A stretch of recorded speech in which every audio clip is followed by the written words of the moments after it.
امروز ما اوموچ پلاو تیار میکنیم. برای این ما اول کمی آرد میاندازیم.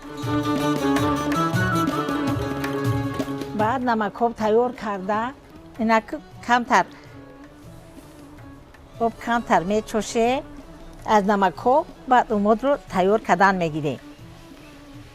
آب بسیار ریز خمیر میشد. آب کم کم چوشیده و کم کم خیلی چی میکنیم مولیدن میگیری اوموچ.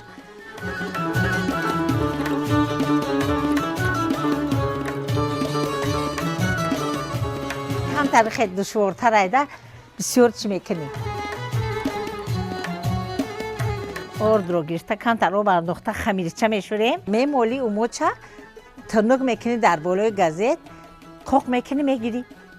بخیر که فورید خود میکنی خمیر تیار میکنی. اوموچ تیار میکنی. اوموچی بشیر تیار میکنی یا که اوموچی دوغی تیار میکنی. خیلی اوموچ پلاو تیار میکنی.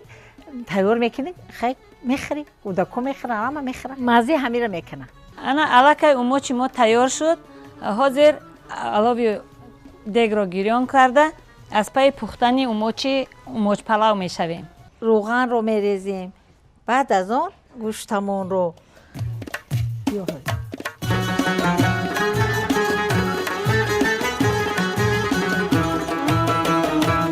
ما روغنمون که از خود چید اوموچمون رو سرخ میکنیم.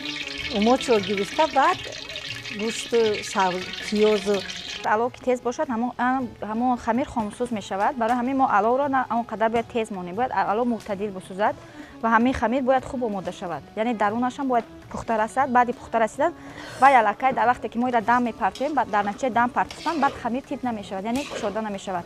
برای همین ما کوشش میکنیم که همین خوب سرخ شود و در علاوه نه اونقدر تیز.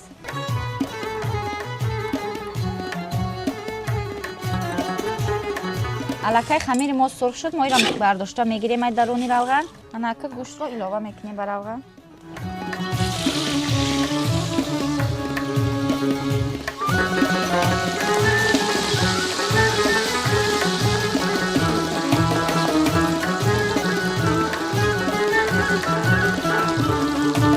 بعد گوشت سرخ شدن پیاز رو علاوه میکنیم. وقتی که پیاز هم سرخ میشود بعد سبزی رو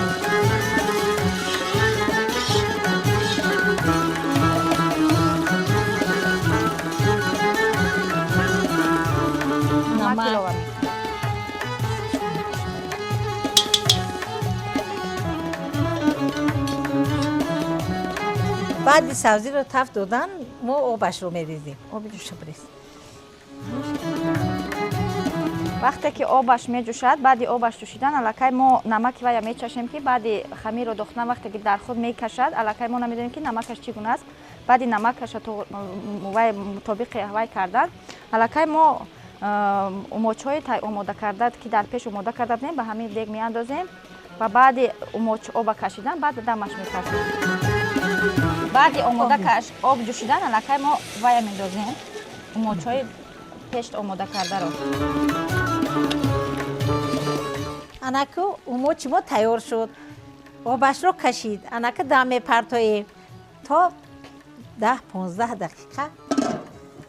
الکه اوموچ پلوی ما آماده شد. ما آن رو میبرداریم.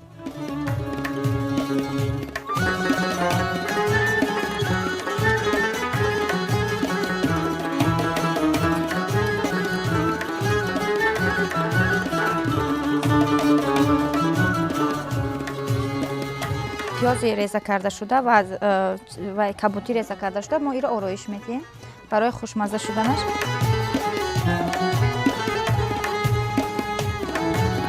الکه خوراک ما آماده گردید.